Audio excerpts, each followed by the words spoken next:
Ou seja, é um número novo. Até então não se conhecia. Tá? Aí tem dois pré-requisitos aqui que a gente precisa. A gente precisa saber que qualquer número par ao quadrado vai ser par e qualquer número ímpar ao quadrado vai ser ímpar. Tá?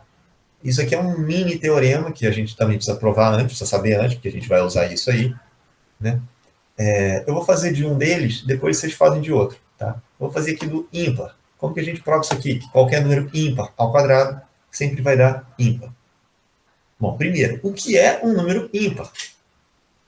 Número ímpar é aquele que, quando você divide por 2, dá resto 1.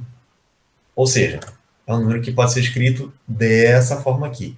2 vezes alguém mais 1. Tá? Esse alguém aqui, esse K, tem que ser um número inteiro. Tá? Não pode ser um número quebrado. Então, 2 vezes um número inteiro mais 1 sempre vai ser um número ímpar. Então, eu quero provar que qualquer que seja o K inteiro, e isso aqui ao quadrado, sempre vai ser ímpar. Ok? Gente, se tiver alguma dúvida, liga o microfone e pergunta. Tá? Então, vamos lá. Como é que a gente desenvolve isso aqui? Produto notável.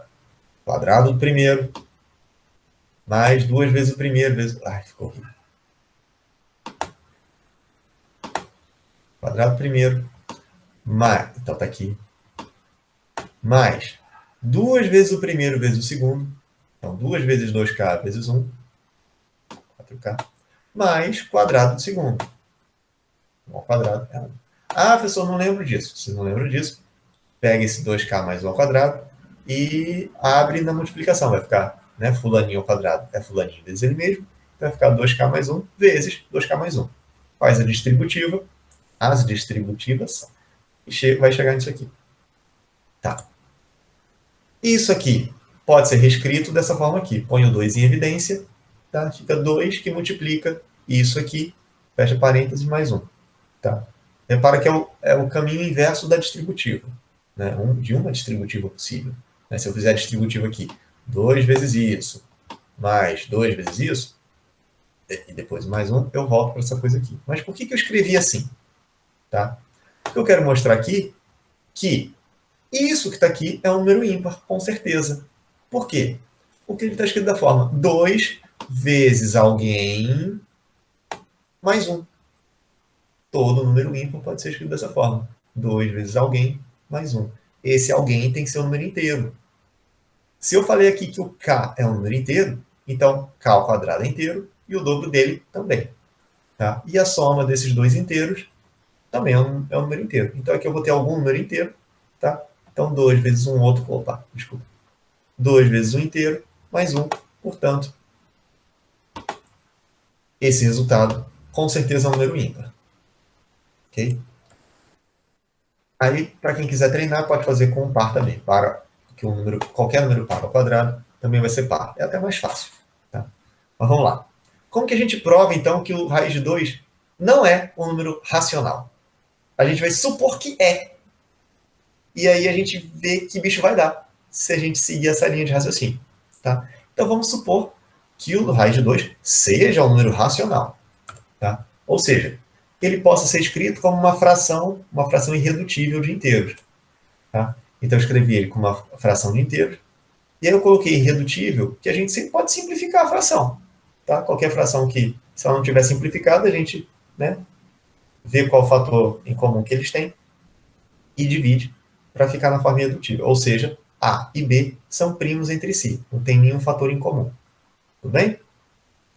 Agora vamos lá. Vamos trabalhar com essa equaçãozinha aqui. Se eu elevar todo mundo ao quadrado, tá? Então, se raiz de 2 é idêntico a isso aqui, se eu multiplicar isso aqui por ele mesmo e isso aqui por ele mesmo, eu chego nessa igualdade. Então, esse ao quadrado é 2, esse ao quadrado é isso aqui. E agora, se eu multiplicar tudo por b ao quadrado, eu tenho isso aqui. 2 vezes b ao quadrado é igual a ao quadrado. Olhando para isso aqui, o que a gente pode concluir? Lembra, a e b são números inteiros. Tá? A e b tem que ser números inteiros. Bom, se b é inteiro, b ao quadrado também é inteiro. Então eu tenho aqui, ó, 2 vezes um número inteiro. Ou seja, eu tenho aqui um número par. Essa é a definição de número par. Número par é aquele que a gente pode escrever da forma 2 vezes fulaninho, sendo esse fulaninho um número inteiro. Ou seja, se isso aqui é par, então estou falando que isso aqui é par. A ao quadrado é par. E se A ao quadrado é par, aí olha para isso aqui. Tá? Se A ao quadrado é par, então é porque o A é par. O A não pode ser ímpar. Se o A fosse ímpar, A ao quadrado não seria par. Tá? Então o A é par. Beleza.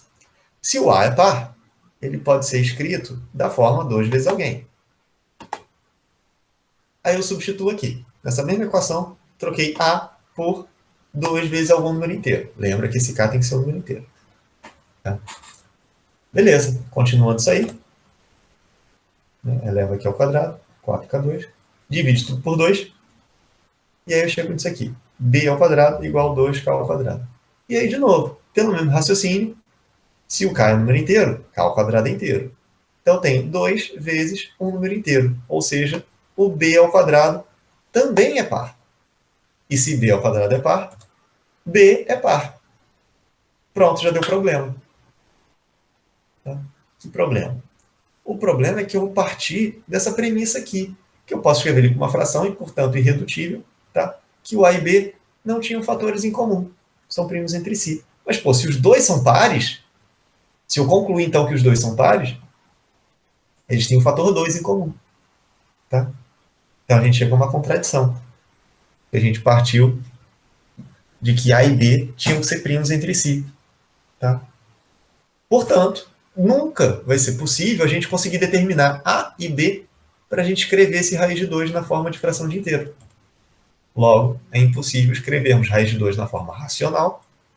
Logo, o raiz de 2 é um número irracional. Não existe nenhuma fração que elevado ao quadrado dá 2. Tá? Eu usei aqui a prova algébrica, tá? Que não era que não foi essa prova utilizada naquela época lá da Grécia Antiga, tá? Da Grécia Clássica. Clássica, antiga? Acho que é clássica.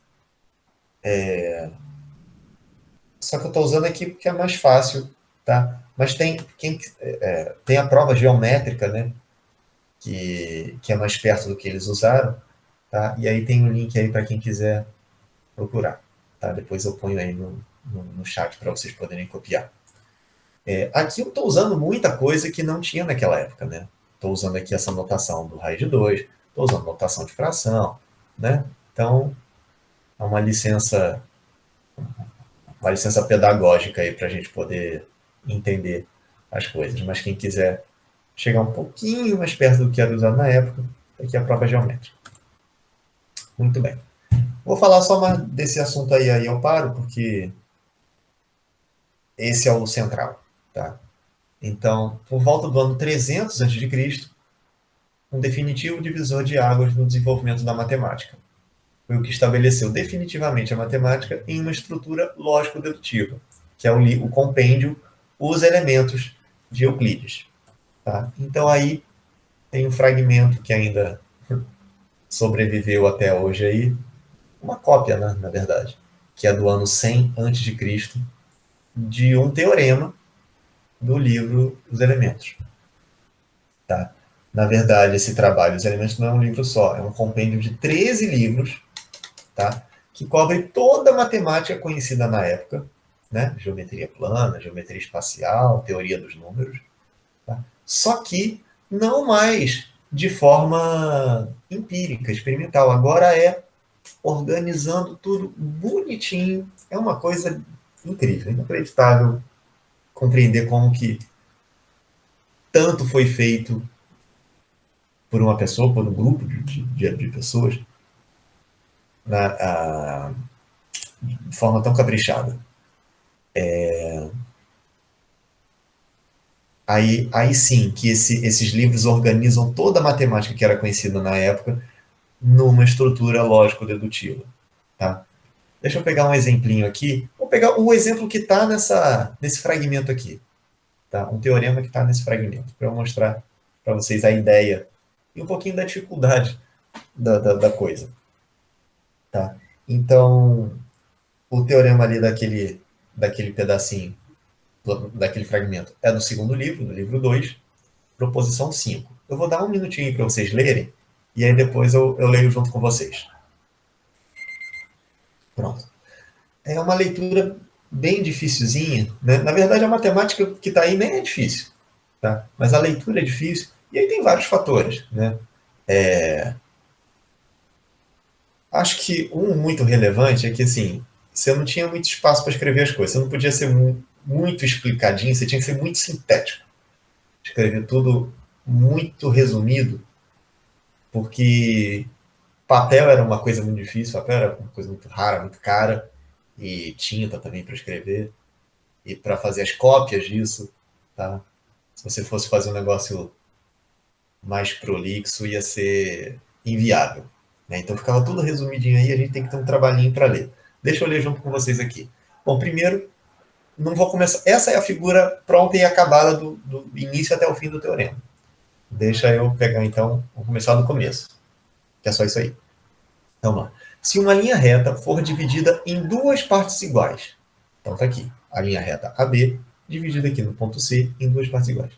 E em outras duas desiguais, então está aqui o ponto D, que divide em duas partes desiguais. Agora vamos lá. Será o retângulo compreendido pelas partes desiguais. De novo. O retângulo compreendido pelas partes desiguais. É isso aí.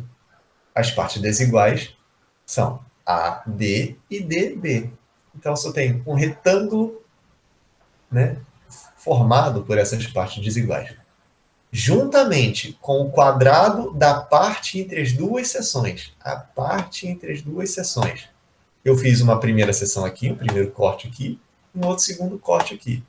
Então, a parte entre as duas seções é esse tamanho CD. Então, o quadrado CD. Então, aqui o retângulo, isso aqui, juntamente, somando com o quadrado da parte entre as duas seções, será igual ao quadrado da metade da linha proposta. Tá? Isso é mais fácil. A linha proposta é AB, né? E a metade dela, AC, ou CB, né? Tanto faz. Vamos pegar AC. Então, vai ser igual ao quadrado da metade da linha proposta. Tá? Então, usando aí a nossa explicação mais esmiuçada, o teorema trata disso. E por incrível que pareça, isso aqui não é uma novidade para vocês. Vocês já estão cansados de usar essa relação. Tá? Que relação é essa? Olha só. Então, bom, quando ele fala o retângulo, não sei o que, juntamente com esse quadrado dá esse quadrado, está implícito aqui que está falando das áreas dessas figuras. Né? Então, a área disso aqui, mais a área disso aqui, vai dar a área disso aqui. Tá? Vamos usar agora a notação que a gente tem hoje, para a gente ver que diabo é isso. Tá? Então, eu vou chamar primeiro esse tamanho AC de Azinho. Okay? E esse tamanho CD de Bzinho. Tá? Então, quanto vai dar AD e AD e DB usando Azinho e Bzinho? AD, se a gente olhar aqui, então vai ser A mais B. Certo? A mais B.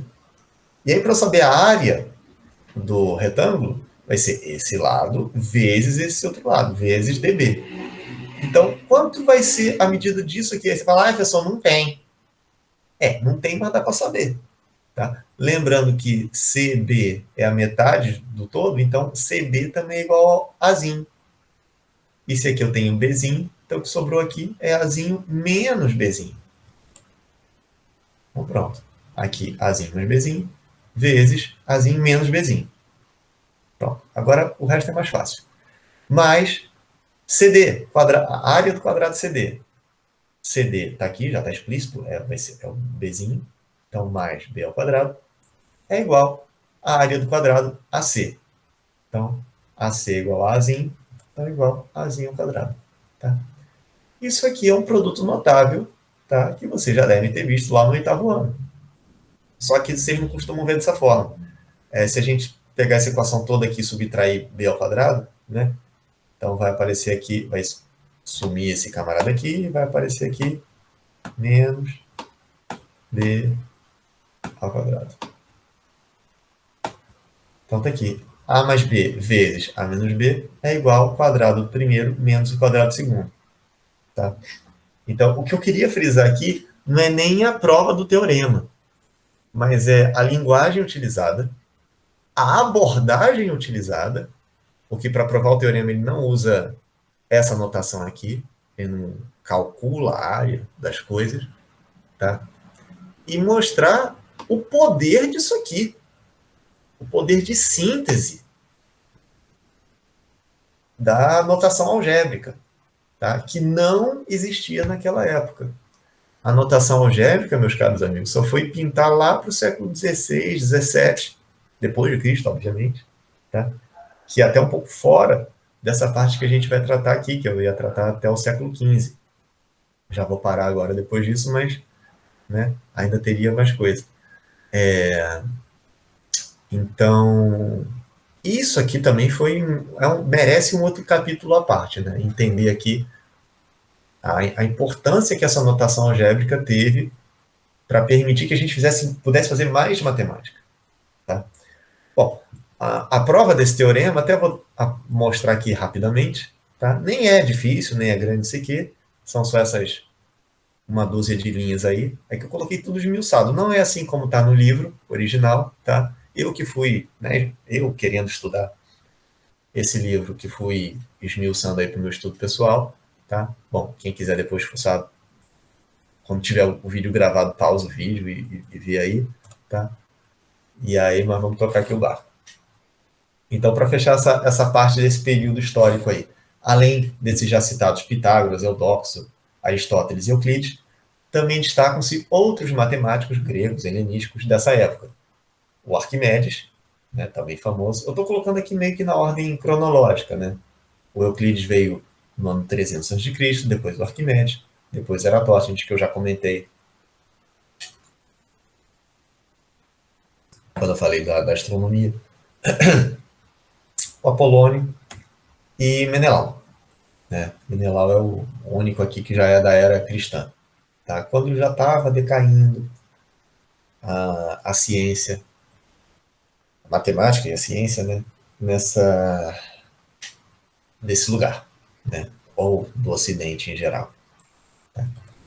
Repare que a galera é meio igual, né?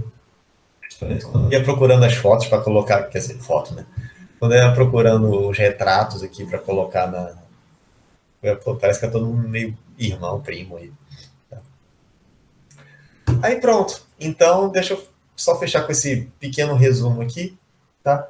Então a gente começou falando desse período aqui no ano 500 a.C., da Grécia Clássica, a escola pitagórica, quando começou a se dar atenção a essa coisa da necessidade de provar coisas em matemática, e aí até chegar em 300 a.C., com a obra de Euclides, organizando tudo nesse sistema lógico-dedutivo, e a partir daqui a coisa começou a piorar, a degringolar, tá?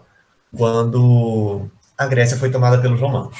Tá? Então, o Império Romano, até o ano 147 a.C., tinha essa extensão aqui, e logo em seguida, né? No ano 146, repara que aqui ainda tinha uma região da Grécia que não era Império Romano, e depois da Batalha de Corinto, toda a Grécia foi tomada pelos romanos, e não era muita praia deles dar atenção para a ciência, para a matemática, eles queriam saber de conquistar território. Então, a partir daí começou um declínio. Tá? Uma pintura que eu tive até o prazer de ver pessoalmente, essa pintura. O Último Dia em Corinto. Tá? É um retrato aí do que aconteceu, da tragédia que aconteceu com a tomada do Império Romano na Grécia. Tá? Aí a tensão passou a diminuir. Tá? Aí nesse período aqui, então nos primeiros séculos da era cristã, teve a destruição da Biblioteca de Alexandria, que eu até já comentei na outra conferência, que era meio que o Google da época, né? Todo conhecimento, né? Mas enorme conhecimento da humanidade estava concentrado ali, e com isso a perda de várias obras originais. Tá? A maioria dos escritos originais sobre matemática dessa época não chegou aos nossos dias e são conhecidos apenas por referências de autores posteriores e de comentaristas, especialmente esse camarada aqui do século III, Pacos, né? Que é de lá de Alexandria mesmo. Tá? Aí, tá, então beleza. Aí então começou a coisa piorar até quebrar de vez aqui, tá? Quando quando começa quando começa a Idade Média, né? Aí a partir daqui estaciona de vez no Ocidente. Só que a coisa não parou no mundo todo, né? Lá no Oriente, a matemática continua se desenvolvendo, mas aí então isso fica como assunto para uma próxima. Belezinha?